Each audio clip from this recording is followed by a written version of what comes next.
He is a TFT student. என்னுடைய first film வந்து citizen படம் உங்களுக்குலாம் தெரிஞ்சிருக்கும். அந்த பீரியடில் வந்து ஏஷியாவில் ஃபஸ்ட் டைம் வந்து 435 அப்படின்னு ஒரு கேமரா வச்சு நாங்கள் ஷூட் பண்ணோம் ஒரு படம். அதில் நிறைய பேர் என் கூட ஒர்க் பண்ணாங்க. ப்ராப்பராக ப்ரொஃபஷனலாக ஒர்க் பண்ணவங்க 7 பேர். அதில் 7வது அசிஸ்டண்ட்டு தான் அவர் கஜேந்திரன். அந்த படத்தில் ஒர்க் பண்ணார். நக்மா வச்சு கிண்டியில் ஒரு சீன் எடுத்துகிட்டு இருக்கோம். அந்த சமயத்தில் அவருக்கு வந்து சிவியர் ஸ்டமக் பெயின் ஆகி டிசென்ட் மாதிரி ஆகி ஹாஸ்பிட்டல் அட்மிட் ஆகி அதுக்கப்புறம் கண்டினியூஸாக அவர் ஹாஸ்பிட்டலைஸ்டு. அவரால் ஒர்க் பண்ண முடியல. அதுக்கப்புறம் கண்டினியூ பண்ணல. அதுக்கப்புறம் நான் வந்து கிட்டத்தட்ட ஒரு ஆஃப்டர் 20 இயர்ஸ் எனக்கு வந்து கால் பண்ணி, சார் நான் எஸ்ஆர்எம்மில் இப்போது விஷுவல் கம்யூனிகேஷனில் ஹெட் ஆஃப் த டிபார்ட்மெண்ட்டாக இருக்கேன் அப்படின்னு சொல்லி தன்னை மறுபடியும் ரீஇன்ட்ரடியூஸ் பண்ணிக்கிட்டாரு. So nice guy. சினிமா அப்படிங்கிற ஒன்று இல்லை அப்படின்னா ஃபிட்னஸ் ஆஃப் சர்வைவில் எவ்வளோ கஷ்டம் அப்படிங்கிறது வந்து உங்கள் எல்லாருக்குமே தெரியும். இப்போ எனக்கு கண்ணுக்கு தெரிகிறது ஆர்எஸ் கார்த்திக், தேவராஜன் அந்த மாதிரி ஒருத்தவங்க 2 பேர். இவங்களுக்கு வந்து ப்ரொஃபஷனல் பர்சனாக கூட ஆக்டிங் அப்படிங்கிறதும் ஒரு ஹாபியாக இருக்குது. அந்த மாதிரி எல்லாருக்குமே அமையிறது இல்லை. ஈவன் தோ டைரக்டர்ஸுங்களுக்கு கூட இந்த படம், இந்த கதை, இது பேசக்கூடிய ஒரு விஷயம், இந்த சம்பவம், இது எல்லாமே வந்து ஒரு 2009 நான் ஒரு ஃபிலிம் பண்ணேன், மகான் கணக்குன்னு. எந்த ஒரு எதிர்பார்ப்பு இல்லாமல் அவன் அஸ்டன் தான். அது விதார்த்தம் ரொம்ப நாசுக்காக சொல்லியிருக்காரு. It's as usual. இவ்வளோ போலீஸ் ட்ரெஸ் போடலையே, ஒரே கல்பரேட் தான். பட் என்ன அப்படின்னா, அந்த கார்ப்பரேட் பீப்புள்ஸ் இன்றைக்கி நம்ம வந்து நேர்மையாக நடக்கணும்னு நினச்சா கூட எப்படியெல்லாம் இன்ஜெக்ட் பண்ணுவாங்க அப்படிங்கிறத சொல்லக்கூடிய ஒரு அற்புதமான விஷயத்தை கையில் எடுத்திருக்காரு. இந்த படம் வந்து கிட்டத்தட்ட ஒரு அடித்தட்டு மக்களுடைய, அந்த வறுமை கோட்டிலேருந்து வெளில வர முயற்சி செய்கிற மக்களுடைய வாழ்வியலை பற்றி தான் பேசியிருக்கு. சமீபத்தில் தண்டகாரண்யம், மலை சார்ந்த மக்கள், ஆல்ரெடி மேடம் சொன்ன மாதிரி இது வந்து இந்த மருதம் அப்படிங்கிறது வந்து அந்த நிலம் சார்ந்த சில விஷயங்களை பேசியிருக்கு. ரொம்ப நல்லா பேசியிருக்கு.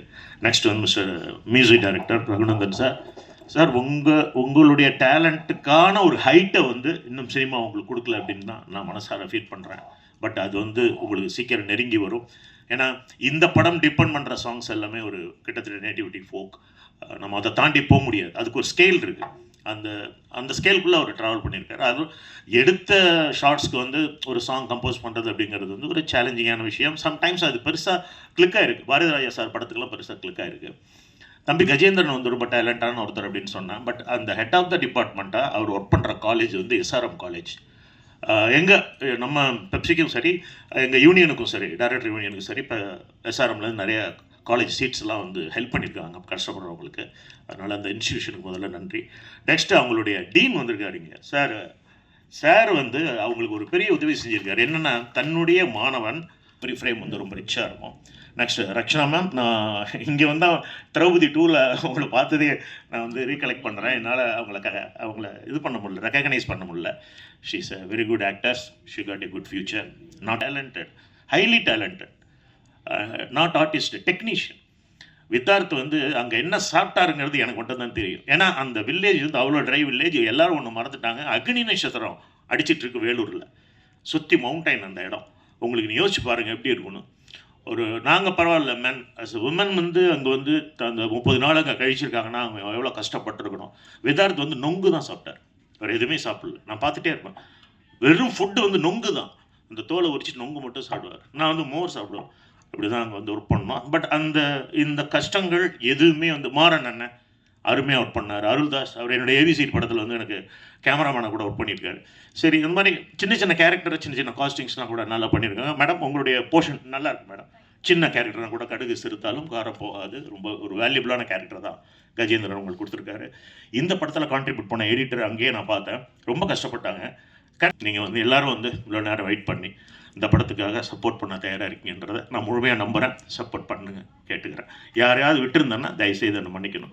உங்கள் எல்லாருக்கும் என்னுடைய நன்றிகள். ப்ரொடியூசர் சார், அடுத்து நீங்கள் நல்ல படங்கள் நிறைய பண்ணுவீங்க. Gajendran, wish you all the success. Thank you. என்னுடைய பணிவார்ந்த வணக்கம்.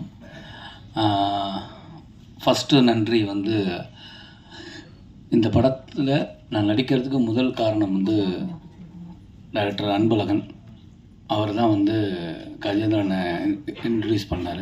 இந்த மாதிரி என்னுடைய நண்பர் ஒரு நல்ல கதை வச்சுருக்காரு, நீங்கள் கேளுங்க அப்படின்னு. நான் கதை கேட்டபோது நான் அவர்கிட்ட கேட்டேன், இது உங்கள் லைஃப்பில் நடந்ததா, இல்லை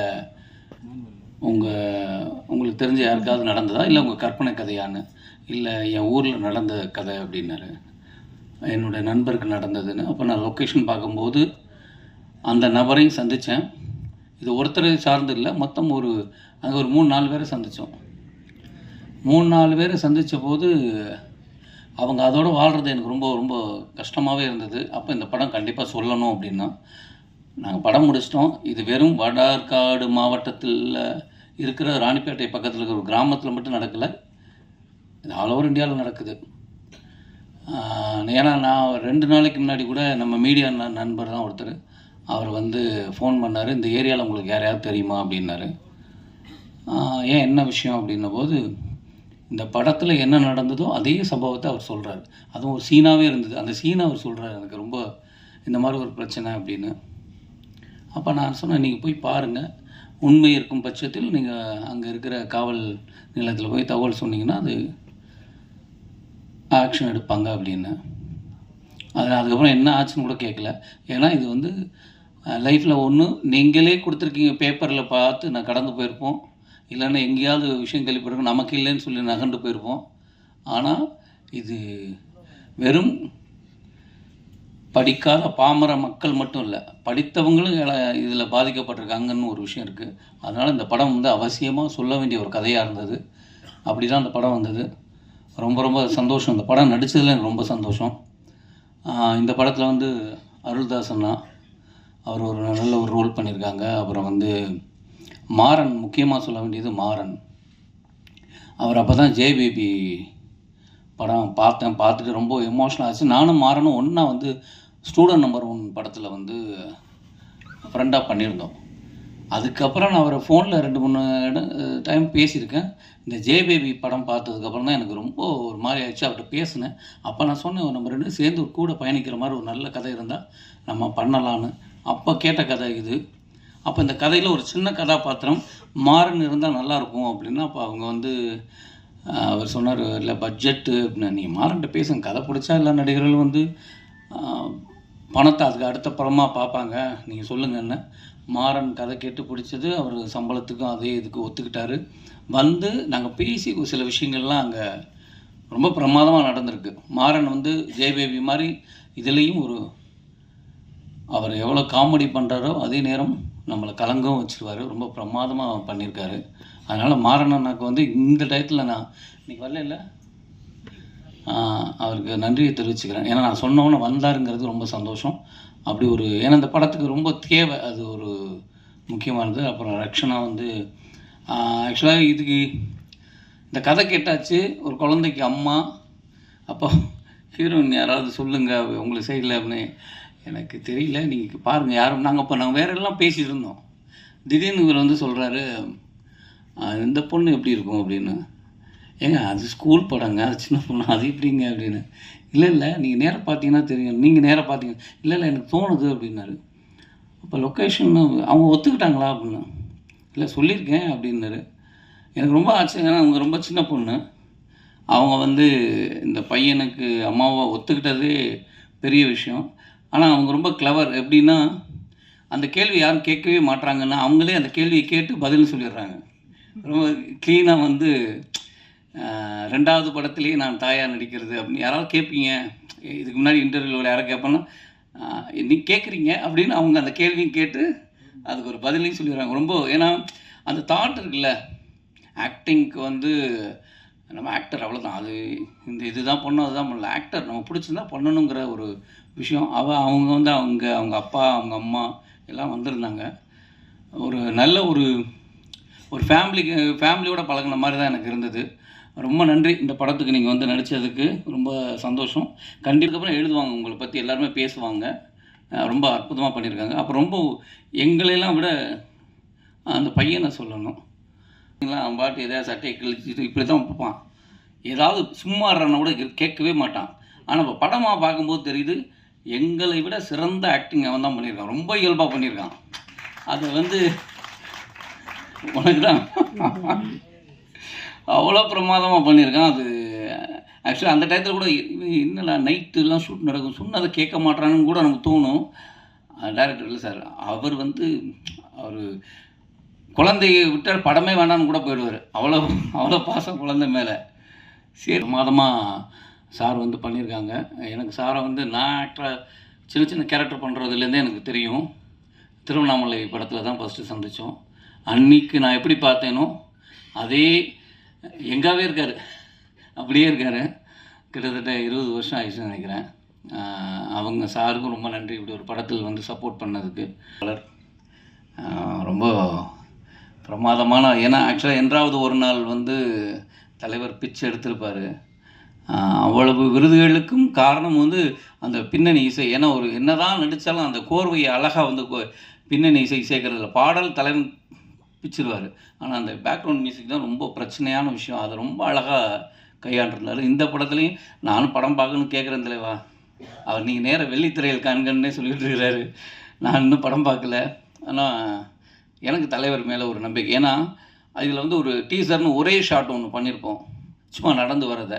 அது வந்து அந்த ஷார்ட்டை பார்த்துட்டு 1000 பேர் அதுக்கு எனக்கு ஃபோன் பண்ணிக்கிட்டே இருக்காங்க, மெசேஜ் பண்ணிகிட்ருக்காங்க, ரொம்ப கதையே சொல்கிறாங்க. அப்போ அது சொல்கிறதுக்கு ஒரு காரணம்னா தலைவருடைய பேக்ரவுண்ட் மியூசிக், அதில் போட்ட ஒரு சின்ன விஷயங்கள். ரொம்ப நன்றி தலைவா. ரொம்ப அற்புதமான ஒரு கதை.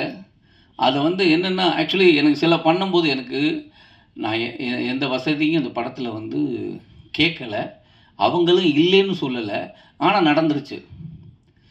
நான் வந்து இதெல்லாம் வசதியாக இருக்கணும். ஏன்னா மாறன் வந்த அன்றைக்கி ஒன்று சொன்னார், நீலாம் பழைய பிசியா அப்படின்னாரு. என்னங்க சொல்கிறேன், சினிமா எப்படி மாறிடுச்சு, இன்னும் 35 வருஷத்துக்கு பின்னாடி இருக்கீங்க. என்ன அப்படின்னா, ஒரு ஷூட்டிங் சொல்லிட்டு 4 பேர் இருப்போம், அங்கே வச்சு போயிட்டுருக்கோம், எந்த வசதியுமே கிடையாது. நான் சொன்னேன், இந்த ஊரில் என்ன வசதிங்க கொண்டு வர முடியும் பாருங்கள். எனக்கு இல்லை, இன்றைக்கி லொக்கேஷனே மாற்றிருக்கலாம், ஏன் கதை இந்த ஊரில் நடக்குது அதான் இருக்கணும். ஐயோ, நாங்கள் எங்களுக்கு ஷார்ட் முடிஞ்சால் ஒரு கயிற்றுக்கட்டில் போட்டு உட்காரணும். அது இப்போல்லாம் அப்படி இல்லை. அது வந்து நம்ம ஒரு ரெஸ்ட் ரூம் போகணும்னா இங்கேருந்து பைக் எடுத்துக்கிட்டு எங்கேயாவது போகணும் அப்படின்னு இல்லை. ஒரு நல்ல கதைக்கு அப்போ நான் மட்டும் இல்லை, நம்மளை விட்டுருங்க, டெக்னீஷியன் வந்த அத்தனை பேர் யூனிட்டி அங்கே தானே இருந்தது. அது உண்மையில் ஆக்சுவலாக நான் தான் சொல்லுவேன், எல்லோரும் கிடைக்கிற ஒரு வாய்ப்பு, எல்லா வசதியும் இருந்துட்டு நம்ம ஒரு இடத்துல போய் அந்த ஒரு வாழ்க்கை வாழ்கிறது இருக்குல்ல, அது ஒரு நடிகனுக்கு கிடைச்ச ஒரு வரப்பிரசாதம் நினைக்கிறேன். எனக்கு கிடைச்ச ஒரு வாழ்க்கை அது. ஒரு 25 நாள் வந்து ராணிப்பேட்டையில் அவங்க வாழ்க்கையாக வாழ்ந்தது. அப்படி ஒரு வாய்ப்பு கொடுத்த கஜேந்திரன் சாருக்கு நன்றி. இந்த படம் வந்து என் லைஃப்பில் என் வரிசையில் நல்ல படங்களில் இந்த படம் ஒன்றா இருக்கும். ஆனால் இது வந்து எனக்கு வியாபார ரீதியாக அது பெருசாக இருக்கணும். ஏன்னா இந்த அருவர் ப்ரைவேட் லிமிடெட் வந்து இதுக்கு அடுத்து, ஏன்னா இந்த கம்பெனி வந்து எனக்கே 2-3 கதைகள் சொல்லியிருக்கு, எனக்கு இல்லை, இவங்கள்ட்ட 2-3 கதைகள் இந்த மாதிரி யதார்த்தமாக உண்மை சம்பவங்களை வச்சுருக்காங்க. அவங்கெல்லாம் அந்த படம் எடுக்கணும்னு ஆசைப்பட்றாங்க. அவங்களுக்கு இந்த படம் ஓடணும், அடுத்த படங்கள் நல்ல படங்களாக இருக்கும், ரொம்ப நல்ல கதைகளாக இருக்கும். அதனால இந்த படம் வந்து கண்டிப்பாக ஒரு பெரிய சக்ஸஸ் ஆகணும். அதுக்கு உங்களுடைய சப்போர்ட்டு தேவை. இப்படி ஒரு படத்தில் என்னை ஜாயின் பண்ணதுக்கு இந்த டீமுக்கு, இந்த தயாரிப்பாளர் எல்லாருக்கும் என்னுடைய நன்றியை தெரிவிச்சுக்கிறேன். தேங்க்யூ. மருதம் என்னோட செகண்ட் படம். ரொம்ப சந்தோஷமாக இருக்கேன். கடவுளுக்கு ஒரு பெரிய நன்றி. என்னை சப்போர்ட் பண்ண என்னோடய ஃபேமிலி அண்ட் ஃப்ரெண்ட்ஸுக்கும் ரொம்ப நன்றி.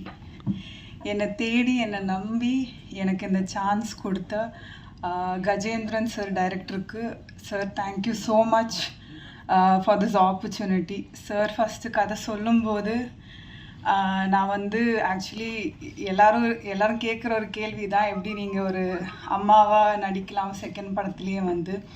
அதோட ஆன்சர் நான் அப்புறமா சொல்லிக்கிறேன். ஃபஸ்ட்டு நான் சார் பற்றி சொல்லணும். சார் வந்து SRMல ப்ரொஃபஸர். சத்தியமாக நான் நினச்சேன் சார் ரொம்ப ஸ்ட்ரிக்டாக இருக்க போகிறாங்க, அடிக்கலாம் போகிறாங்க, திட்ட போகிறாங்க, என்னென்னமோ பண்ண போகிறாங்கன்னு. ஆனால் பட் சார் வந்து எனக்கும் சாரோட பாண்ட் வந்து ரொம்ப வேறு மாதிரி இருந்துச்சு. என்னென்னா எப்படின்னா, எனக்கு ஏதாவது சீனில் எப்போவுமே நான் கன்ஃபியூஸ்டாக தான் இருப்பேன். ஆனால் எனக்கு ஏதாவது கன்ஃபியூஷனில் ஏதாவது டவுட் இருந்துச்சுன்னா நான் சார்கிட்ட கேட்க மாட்டேன். ஒரு மாதிரி இப்படியே சாரை பார்ப்பேன். சார் எப்படின்னு தெரியாது, அது கண்டுபிடிச்சிருவாங்க, ஏதோ டவுட் இருக்குதுன்னு சொல்லி அப்படியே வந்து எனக்கு திரும்பவும் வந்து எல்லாமே எக்ஸ்பிளைன் பண்ணி தருவாங்க. And he made me feel really comfortable. Thank you so much sir. Also thanks to the producer Aruvar private limited for giving me this opportunity. அப்புறம் விதாத் சார், சத்தியமாக செகண்ட் படத்துலேயே வந்து இந்த மாதிரி ஒரு சீனியர் ஆக்டர் கூட நடிக்க வாய்ப்பு கிடைக்கும்னு நான் கனவுல கூட பார்க்கல. But I am so grateful. He's an amazing actor on screen and off screen. சாரோட கிராஃப்டை தனியாக நம்ம இங்கேருந்து பிஹைண்ட் த கேமரா நின்று பார்க்கும்போது அது ரொம்ப ரேராக இருக்கும். It's a beautiful experience. Sir கூட நடிக்க வாய்ப்பு கிடைச்சதில் I am so happy. And sir is an literally amazing ஆக்டரை நான் சொல்ல வேணாம். So thank you so much sir. அப்புறம் இதில் ஒர்க் பண்ண டிஓபி சார், ரொம்ப விஷுவல்ஸ் எல்லாம் ரொம்ப அழகாக இருக்கும். அந்த சின்ன ஊரை ரொம்ப அழகாக எடுத்திருப்பாங்க. And I love the visuals. Thank you so much sir. இதில் ஒர்க் பண்ண எல்லா technicians, light department, camera department, assistant directors எல்லாருக்கும் great hats off and thank you. ஏன்னா நம்ம இந்த படம் வந்து வெள்ளூரில் எடுத்தோம், சம்மரில் எடுத்தோம். எல்லாருக்கும் தெரியும் வெயில் எப்படி இருக்கும்னு. ஐயோ, அந்த வெயிலில் எல்லாரும் அவ்வளோ ஹார்ட் ஒர்க் பண்ணியிருக்காங்க. ஸோ அவங்க எல்லாம் இல்லைன்னா இந்த படம் கண்டிப்பாக இல்லை. So thank you so much to all of them. And of course music sir, music director. ஐயோ சார், என்ன சார் சான்ஸே இல்லை சார், ரொம்ப அழகாக இருக்குது. It's so beautiful. சாங்ஸ் எல்லாம் கேட்கும்போது என்ன சொல்கிறது, நம்ம படத்தில் என்ன இமோஷன்ஸ் கன்வே பண்ணியிருக்கோ அது சார் வேறொரு லெவலுக்கு எலிவேட் பண்ணியிருக்காங்க. அந்த emotions with his music and மேஜிக்கலாக இருந்துச்சு sir. Thank you so much. So coming back to the question, நீங்கள் எப்படி அந்த செகண்ட் படத்துலேயே ஒரு அம்மா கேரக்டர் பண்ணலாம்? ஸோ எனக்கு தெரிஞ்சு இது வந்து இங்கே இருக்கிற ஸ்டீரியோ டைப்பு தான் நான் நினைக்கிறேன். நிறைய ஆக்டர்ஸ் அண்ட் ஆக்ட்ரஸஸ் இதை ஃபேஸ் பண்ணுறாங்க. ஆக்டர்ஸ் அண்ட் ஆக்ட்ரஸஸ் மட்டும் இல்லை, நம்ம சொசைட்டியில் இந்த மாதிரி வேறு மாதிரியான நிறைய ஸ்டீரியோ டைப்ஸ் இருக்குது. ஸோ இதெல்லாம் உடச்சிட்டு வேறு மாதிரி ஒன்று பண்ணணும்னு நினைக்கிற ஒரு ஆள் நான். ஸோ அதே மாதிரி சொல்லும்போது, அம்மானு சொல்லும்போது எல்லாருக்குமே ஒரு இமோஷன். ஸோ அப்படி வரும்போது நான்லாம் வந்து என்னோடய அம்மா மட்டும்தான் பார்த்து வளர்ந்துருக்கேன். இந்த ஊரில் இருக்கிறவங்க எப்படி அவங்கள குழந்தைய பார்த்துக்கிறாங்க, எப்படி டெய்லி பேசிக் ஆக்டிவிட்டீஸ் எல்லாம் பண்ணுறாங்க, எதுவுமே எனக்கு தெரியாது. நான் வந்து சிட்டியில் பிறந்து வாழ்ந்து இருக்கிற ஒரு பொண்ணு. ஸோ எனக்கு அது பெரிய ஒரு சேலஞ்சாக இருந்துச்சு.